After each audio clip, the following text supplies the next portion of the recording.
Okay, this video is How to Write Better, Part 3, just some quotes and concepts.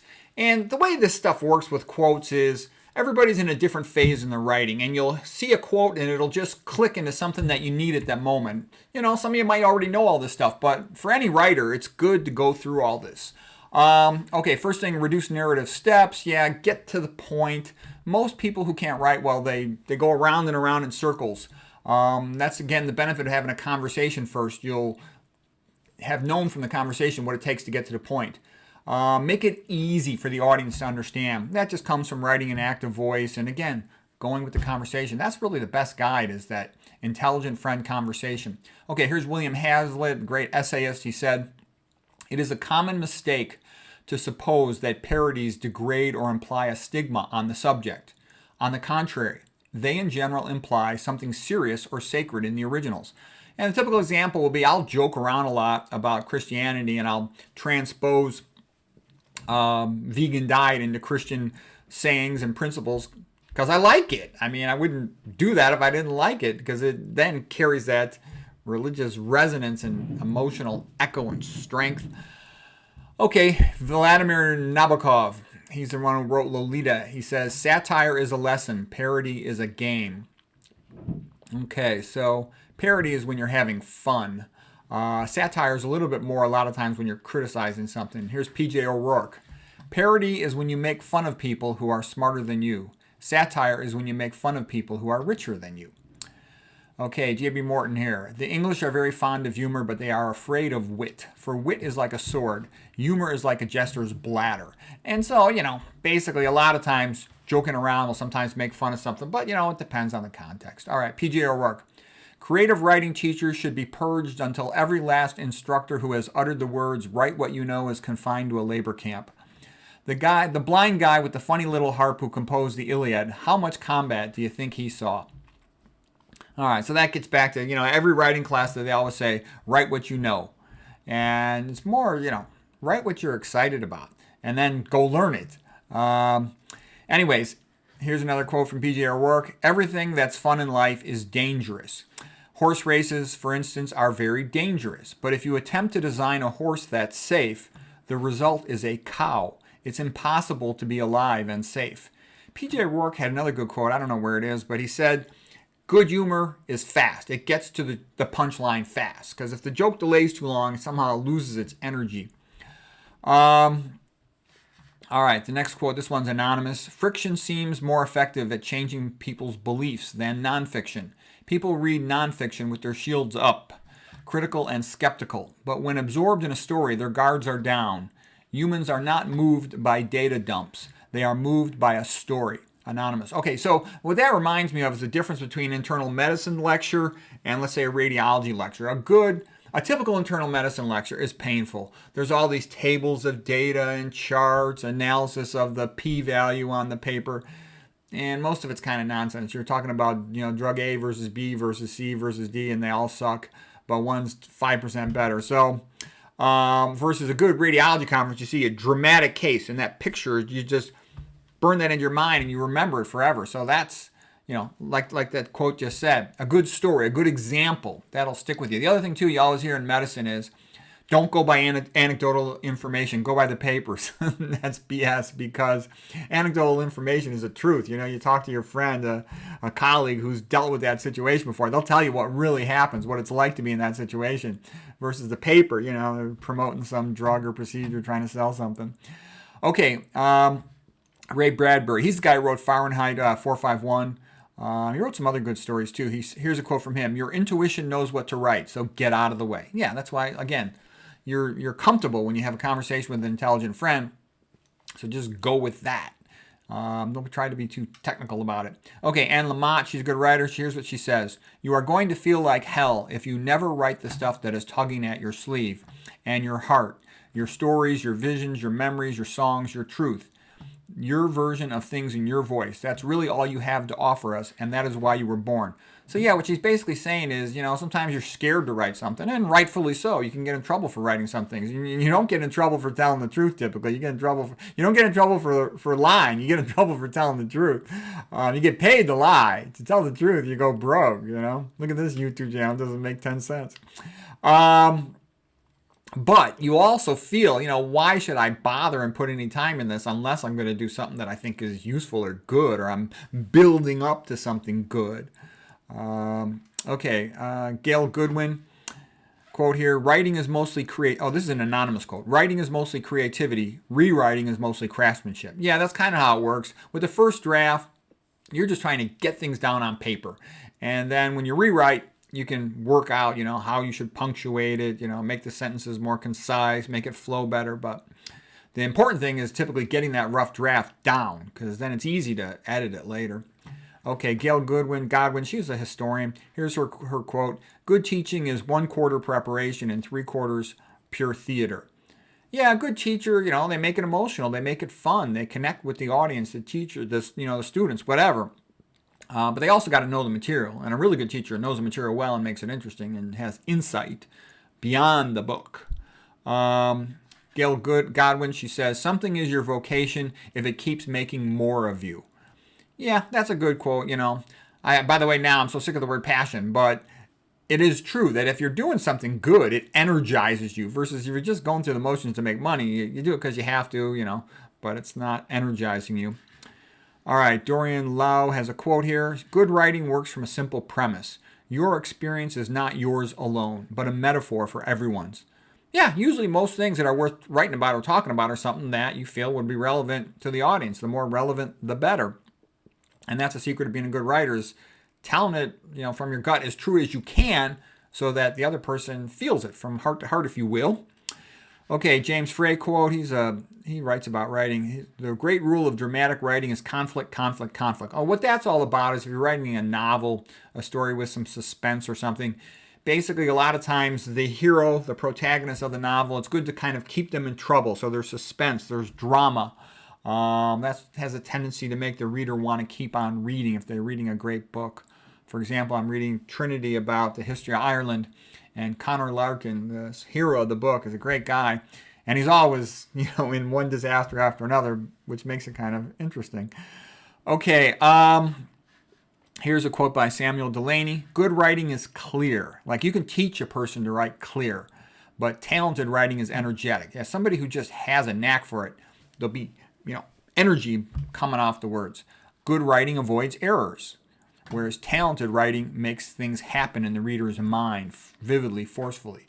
Yeah, so the same person who's good at telling jokes and stories is probably going to be a good writer, and somebody should strive for developing that to be a good writer, for writing stuff that's entertaining, that the audience likes. Okay, a good writer, let's see, who's this quote? I'm going to shrink this down a little bit here. This is coming from William Blundell. He wrote a book called Feature Writing. This guy was a professional writer, and it's a good book, Feature Writing. I read tons and tons of books about how to write better. Okay, so here's some quotes from William Blundell from Feature Writing. He says, a good writer knows it's vital to write the mundanes of his parts of his story tightly and simply so the reader can get to the good stuff. Yeah, keep the boring stuff as concise as possible and even get rid of it if you don't have to. The writer achieves this by never explaining more than the reader absolutely needs to know at that point. Readers prefer people to places over things. People like people, and they like them best when they're moving or acting. Yeah, so it's kind of like, people like a painting of people doing something more than they like a landscape painting. Yeah, and like in the old books, Victorian age novels, they'd have a tendency, too much descriptive stuff. We call that purple prose, compared to people want to get to the action, the people, fast in a story. Okay, here's other comments he has. Don't put too many numbers in your writing. It's real boring. When you're listening to a story, if you were talking to a friend, you wouldn't use all these numbers. Our mind's not good. Numbers are abstract, so it's hard to picture them. So minimize numbers as much as possible when you're writing prose.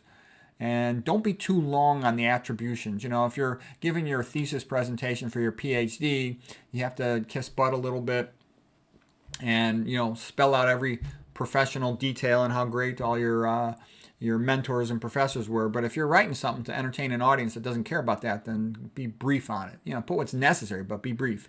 Okay, this guy Noah Lukeman wrote a very good book called Dash of Style. He wrote another good book too on writing called The First 5 Pages.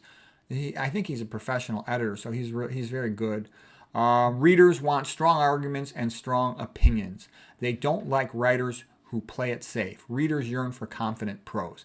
Yeah, basically, being wimpy and polite, it stinks for a writer. It's like somebody telling a story, or a comedian. If a comedian's wimpy and polite, they stink, And who wants to read, lukewarm mishmash, If you got something to say, say it. If you don't have anything to say, then don't say anything. So yeah, a good writer is strong and confident. My experience is the most common BS books that they just kind of keep promising you something and they never deliver it, or they just start going in circles in the first couple paragraphs and they don't get to something good. So I can usually tell if the writer knows what they're doing or not. A good writer gets to the point quick, surprises you, tells you something useful on the first or second page. Okay, Jeffrey Hatcher, he's a guy who wrote a book called The Art and Craft of Playwriting. He says, concrete goals are better than abstract ones. Positive goals are better than negative goals. Yeah, and I think that's the sense that everybody's got kind of a rough life. And in a sense, a novel is a little bit of an escape. It's also something that you can identify with, but in some ways it's an escape too. So they like to have something positive, some hope in there. He also repeats, this is pretty standard in all writing classes or books, always keep your hero in trouble. Nabokov used to say you should always get your hero up in a tree and start throwing rocks at him. Okay, the most memorable dramatic characters are likable. Yeah, there should be a likable protagonist in the story because you have to identify with somebody in the book, otherwise why read it? If I don't think there's somebody who I like or admire or I can learn something from, I'm not going to keep reading the book. Okay, Anonymous. Writing is like sex. First you do it for love, then you do it for your friends, then you do it for money. Now, that quote's been attributed to a whole bunch of people, and I don't know who really wrote that quote, so I just put it as anonymous. Okay, Anne Lamott, good writing is about telling the truth. Yeah, that's one of the reasons why you like a writer who you think is good, because you feel like they're telling you the truth rather than all the standard BS you hear all the time. Okay, Brad Bradbury, the guy who wrote Fahrenheit 451, this is from the afterword of that. Digression is the soul of wit. Take digression from Hamlet, and what have you got? Yeah, and again, you feel it in your gut. If it would make a smart friend laugh, or be useful to them, then it's worth putting in. All right, I'm Steve Wright. He's a good comedian. He says, I'm writing a book. I've got the page numbers done. That's kind of like the Oscar Wilde quote, I'm writing a poem. This morning I added a comma. This afternoon I took it out. Okay, J.G. Ballard, English novelist. Any fool can write a novel, but it takes a genius to sell it. Now, that's true, too. Anybody can self-publish a book on Amazon. It's real easy to do, and that's a good way to do it because you can self-publish a book for free. But the downside is it's real difficult to market it unless you're good at that, So the marketing is the hard part. Writing the book's the easy part in terms of just getting it down on paper. Okay, Andre Morat, this French writer, he says, almost all great writers have it as their motif, passage from childhood to maturity, the clash between the thrill of expectation and the disillusioning truth. Lost Illusion is the undisclosed title of every novel. Okay, lost illusion, yeah, that's a big thing, letting people know what's the truth about dealing with some situation. But of course, redemption is a big one. Look at Scrooge. He was redeemed in Christmas Carol. Look at Jean Valjean in Les Mis. He was redeemed in that, and I love the bishop too. He says, you are forgiven. I have bought your soul for God when he gave him back the candlesticks. That was an incredible scene. And the musical, the 1985 soundtrack, I think is the best musical ever. Okay, Andre Morat continues, writing is a difficult trade which must be learned slowly by reading the great authors, by trying at the outset to imitate them, and then by daring to be original. Yeah, it's like a Renaissance painter. They learn by imitating the great masters, and then they're able to start adding their own touch to it. And the other thing is, in writing, you'll almost never see anybody who can write well that's young, because it's a long skill to learn in the sense that to get really, really, really good, time helps. You get more life experience. You get more understanding of people. Also, nice thing about writing is you get better at it as you get older, as long as you don't have an ischemic brain. So you can keep on improving it. There's not like a ceiling. You can only get so good, let's say, at a sport. you're only going to run 100 meters so fast. And you're going to get slower and slower typically after 30, 35. So you're just going to go downhill after that. Versus riding, you can keep going uphill as long as you're doing things right and getting good blood supply to your brain in your 50s and your 60s and your 70s. You can keep getting better. A lot of masterpieces were written by authors in their 70s, even 80s. Okay, James Kilpatrick. Style is important, but content comes first. Yeah, and Tom Wolfe said something about that. Like when he was a young guy, he thought style was the most important thing. But as he got older, he realized it was about 75% content and about 25% style to make really good writing. And I'll know, like, let's say I want to write a book chapter on something. What makes a book chapter good is if I got something interesting to say about that. Yeah, and then, throwing in fun style helps, but... Okay, Iris Murdoch, good writing is full of surprises and novelties. Yeah, that's how I know a writer is really good or really smart, is if they surprise you. Because I've read so many books. I read hundreds of books every year. Most of the time, they're kind of boring and I already know it, and I'm just kind of going through it, looking to see if there's anything a little bit good. So when a writer starts surprising me, making me laugh, coming up with really good metaphors, then I know I'm onto something really good, and then I'm enthusiastic to keep going with the book. Okay, here's a quote from Joan Didion. Writing nonfiction is more like sculpture, a matter of shaping the research into finished writing. Yeah, basically you got a whole bunch of content and you got to keep on working until you fit it to the length or the time of a lecture, the length of the desired chapter, and just put the best stuff in there. Okay, Joseph Conrad, he's the guy who wrote Heart of Darkness. Here's a quote by him about art and great writing. A work that aspires to the condition of art should carry its justification in every line. Fiction, if it at all aspires to be art, appeals to the temperament. A story is a conversation between equals. We keep reading because we continue to feel respected by the writer. The writer must show causality, how things are connected. Causation is what creates meaning. Yeah, I feel like when you're reading a book, you have to buy it. You have to feel it's authentic. You have to feel the author is correct and they know what they're talking about. If I read somebody who, sometimes like I'll read a book of one of these low-carb guys, or one of them, I forgot his name. He wrote a book about atherosclerosis, one of these low-carb guys who promotes meat diets, carnivore diet, and all this nonsense. And I wrote it because he actually is a smart guy, and he made a couple things. I think his name was Malcolm Kendrick, all right? And he is a bright guy, and he did have some good, interesting things to say about atherosclerosis. But then he so-called, jumped the shark, and, once he got past about halfway in the book, then he started saying all types of stuff that I thought was not correct. And I know a lot about atherosclerosis, so I'm like, I couldn't read the book anymore when he started trying to say good things about meat with regard to atherosclerosis. I wasn't buying it. All right. But the other stuff that he said early in the book, first half, was actually surprisingly good. Okay, Anton Chekhov quote, great writing is audacious, original, concise, compassionate, truthful. And that's part of it too. You respect the author who has enough courage to tell you the truth about something that is not easy to tell the truth about.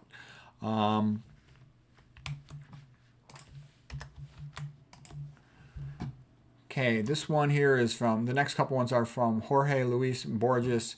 The microscope and telescope are extensions of sight. The telephone is an extension of voice.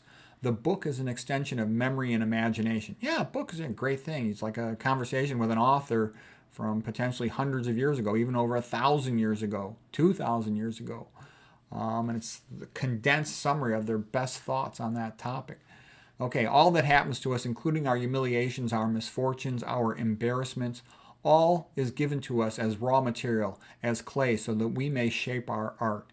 If you think you might want to be a writer of some sort, it's good to keep a journal where or keep text files where you summarize, your emotions, your feelings about something big that happens to you. So if something big happens to you, write a couple pages on that, and that might be useful to you someday in the future to capture that moment, whatever it might be. Okay, Jorge Luis Borges, one more quote. If I were asked to name the chief event in my life, I would say it was my father's library. Yeah, that's a kind of a common thing. If a guy is lucky enough to have a father or a mother who really teaches them to read and encourages that really helps them. I've noticed that people who were emphasized to read the Bible when they were young, they end up being often quite really literary. Some of the most sophisticated, smartest people I know, had to read the Bible a lot when they were young. And a lot of the most intellectual people, they went through some phase during their childhood where they had to spend a lot of time alone, and they just read and read to, for their enjoyment or out of their loneliness, whatever, but they read a lot. Okay, like you look at Oscar Wilde, he was homeschooled, okay, and he's able to speak multiple languages, reading multiple languages as a young guy. Homeschool is the best way to educate a person. I don't even think it's safe to send your kid to public school anymore. And even the private schools, they're better than the public schools, but they're still not that good usually. Like the Catholic schools, they'll teach you a lot more about how to behave and be nice. They're much better for all that. But their education is just about the same lousy education as a public school. Homeschool is the best chance to get a good education. So anyways, having a parent that promotes education to a kid is like one of the best things to do to get the kid off to a good start. And the parents got to be role models. They got to see the parents reading. Charles Bradlaugh, without free speech, no search for truth is possible. Without free speech, progress is checked, and the nations no longer march toward the nobler life. Better 1,000-fold abuse of free speech than denial of free speech. The abuse dies in a day, but the denial stays the life of the people and entombs hope. Yeah, people got to be able to talk and speak freely, because how can you write something bold and daring and new and interesting that challenges the status quo unless you're allowed to speak freely? Okay, Nathaniel Brandon. Anyone who really loves you wants you to be authentic, and anyone who doesn't want you to be authentic doesn't really love you. Yeah, so anybody who doesn't allow you to talk, that means they don't like you. That means they don't respect you. So watch out for that. Most people that I've noticed think that the world likes them a lot more than it actually does. Albert Camus, always go too far, because that is where you will find the truth. Yeah, you just got to draw the line, but it's actually a good quote. Okay, L.P. Hartley, it is better to write about things you feel than things that you know about. Well, it's good to have both, to know it and to feel it. But yeah, when you feel something, that's the time to go. That's the time to make a video. Albert Camus, good intentions may do as much harm as malevolence if they lack understanding. Yeah, there's a lot of stupid people that basically just do whatever they're told. And sadly, they can be tricked into doing all kinds of awful things. And then later on, they just go, well, I was just following orders, Or that's what everybody was doing and thinking. Yeah, so stupid people can be dangerous if they're trained badly. That's why it's important that they got good guidance when they're young and even as they get older, because that's what they go by. They don't really think much independently. Mark Twain, substitute damn every time you're inclined to write very. Your editor will delete it and the writing will be just as it should be. Yeah, you want to go easy on the adjectives. That's a sign of a wimpy writer, too many adjectives. Earlier, we talked about getting good grades in school and college writing classes. And the way you do it is you write the way the teacher wants you to. And to some extent, you have to do that. Schools teach you to imitate. Oh, here's a quote from Robert. Well, actually, one quote on that one. I had one of my kids, and he was in college at the time. And he's taking a writing class, and he asked me to help him. So I helped him, and he wrote one thing about vegan diet for his teacher, who was this fat guy. And the teacher gave him kind of a bad grade. I think he got a B on the paper, and he thought he deserved an A. It was a good paper, and the kid did a good job with it. But I figured that was like the first paper of the semester, and so I figured he'd come back to me for the second one, and hopefully things would go better for that one. And the kid didn't speak to me the whole rest of the semester. I was real busy, so I didn't really pay much attention. And then later on, I found out that he got an A in the class. He was happy about that. And I'm like, well, who helped you? Who helped you with your grammar or proofread your papers and stuff? And he just started laughing. And it was his little sister who was in 8th grade. And I'm like, what is that? And he goes, sorry, Dad, but she's a better writer at the college level than you are. I'm like, what are you talking about? This little kid doesn't know anything. And he says, you don't understand, Dad. You don't think like a college professor. College professor is a big fat guy with diabetes. He's offended by you recommending a vegan diet. He says, his sister in 8th grade, she said, she thinks like a college professor. And I said, that says a lot more about your professor than it does about me. And that was kind of my experience with the writing class. So I was all enthusiastic to help the kid with writing, teach him how to write. And he didn't even want to talk to me, just his little sister. What a joke. Anyways, okay, Robert Pirsig from Zen and the Art of Motorcycle Maintenance. Schools teach you to imitate. If you don't imitate what the teacher wants, you get a bad grade. Taking the essence of the instruction and going ahead with it on your own, that got you an A. But originality could get you anything from an A to an F. Yep. Okay, Anthony Burgess, the English writer, he says, if you write fiction, you are in a sense corrupted. There's a tremendous corruptibility for fiction writer because you're dealing mainly with sex and violence. These remain the basic themes. They're the basic themes of Shakespeare, whether you like it or not. Okay, Nietzsche. Truth serves life. All things are subject to interpretation. With interpretation, whatever interpretation prevails at a given time is a function of power, not of truth. Yeah, now that's a big statement, and that's one that a lot of people just can't handle that. There's a good quote by Carlyle. He said, "There's always a good reason, and then there's a real reason." So very often the way a lie is pushed onto the public is that they're just forced to accept it, or they're given some BS soft reason that only a dummy would believe. Most people are stupid, so they believe it. But part of being intelligent is your default setting should always be skeptical, and then you don't go off of that unless there's good reason to be convinced about something. But more often than not, whatever you're hearing is BS and nonsense. All right, another couple brief quotes by Noah Lukeman, the guy who wrote A Dash of Style, and he also wrote The First 5 Pages. Really excellent books. Those are some of the best books on learning how to write. So here it is. Writing is cumulative. The discerning reader notices when you repeat something. Reading is a cumulative experience. As the reader progresses, he unconsciously stores in his head all the words in your manuscript. Unintentional repeats of a phrase are called echoes. Echoes to the discerning reader will take their toll. A character's full name should probably only come once or twice in the entire book, if at all, and only when first introducing him. All right, so what that means, like let's say you're writing a book. You really want to finish the book and then have all your energy up to edit. And you want to start, like let's say on a Saturday morning and go all the way to the end of the book. Let's say finish Sunday evening. Because if you do it all in continuity, that final edit, you'll hear all these echoes and you can remove them. Because if you just do it part by part, one chapter at a time, a lot of times you'll forget it. That's another thing too why you got to be careful if you try to dictate a book, is that when you're speaking, you have a tendency to make more repeats than you will if you're writing. You're more aware of what you're doing when you're typing it out than you are when you're speaking it. Okay, the idea of literacy. Just being able to read is passive literacy. It enables you to follow what someone else has written. Writing is active literacy, something you could do. Public speaking is a form of active literacy. It enables you to communicate well with others. But then there's steps well above that, what I would call high literacy. High literacy is the actual goal of an intelligent person, to develop advanced skill in reading, writing, oratory, and thinking. So basically, low-level passive literacy is like the average American. They can read a street sign when they're driving. They can read a real simple thing, push the on switch or something. And you'll need about passive literacy to train people to do simple minimum wage jobs, all right? But you want to move to a higher level of passive literacy, and you want to keep on moving into active literacy and then high active literacy. High active literacy means you can quote the best authors or the best experts in your field. You are, articulate when you discuss a topic in your field within one of your domains that you're experienced in. And you want to get to that point of high literacy. It's sort of like, why not go through life with it? And anybody could develop it. They simply have to want to do it.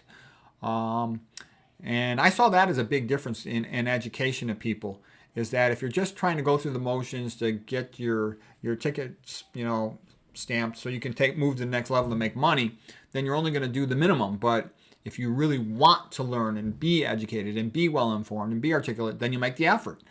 And that's a huge thing that's not automatic. A person can have a real high IQ but have very little intellectual ambition or motivation. If you learn to write well, you will distinguish yourself. It takes about a year of serious practice to learn to write reasonably well.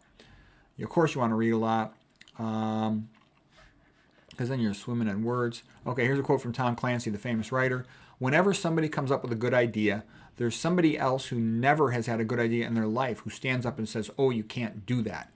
Yeah, there's always going to be people who are putting you down. That's why it's good to be a little bit of an egomaniac and a little bit stuck up, because the world's always going to criticize you and knock you down and try to beat you down and tell you you stink. So you have to be kind of confident, and maybe more confident you should be, but you have to be if you want to be good. All the guys I know who are great, they're always like, why not me? Why not me? And I think you got to be that way. Most of us. Okay, I guess that's it for this one. So anyways, hope that was useful or interesting.